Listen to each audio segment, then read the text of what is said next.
CCP's infiltration of the U.S. Department of Justice, Joe Low and George Higginbotham. On November 30, 2018, the official website of the U.S. Department of Justice, DOJ, published an article stating that former DOJ employee George Higginbotham was suspected of participating in financial fraud and receiving tens of millions of dollars in stolen money from overseas, which he used to fund political lobbying activities on behalf of the CCP's interests and to help Joe Low, the mastermind of the 1MDB case, evade the DOJ's investigation into 1MDB and Joe Low in a criminal financial fraud. In fact, the real identity of Joe Low, the mastermind of the 1MDB case, is the illegitimate son of Meng Jianzhu, a senior political and legal official of the CCP. In 2009, Joe Low, as an agent of the CCP, set up 1MDB with former Malaysian Prime Minister Najib and others, illegally embezzling over $100 billion of Malaysia's national sovereign fund. This case of political corruption has wiped out the savings of Malaysians and put them in collective debt.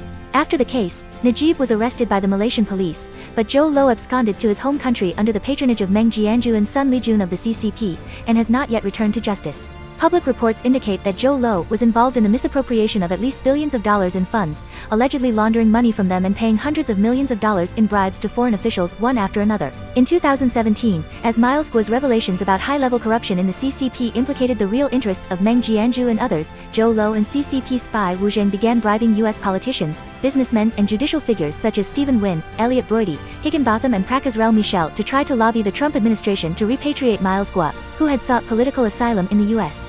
During this period, Higginbotham and Michel opened many bank accounts at U.S. financial institutions, and succeeded to receive over $73 million in black money from overseas accounts controlled by Joe Low. It was later confirmed that the black money was mainly used to influence the Department of Justice's investigation into Joe Low himself, and his company 1MDB, as well as to lobby for Miles Guo's repatriation. In July 2022, Joe Low tried to reach a settlement with the Malaysian government over the 1MDB scandal, but all his quotations were rejected. In response, Miles Guo said that Joe Low would eventually be extradited to the United States, which would cause oscillation throughout the U.S. judicial community. In the case, Higginbotham was just an ordinary lawyer in the DOJ, behind him there was a bigger mastermind colluding with the CCP, and the day Joe Low was convicted would be the day when this mastermind was brought to justice.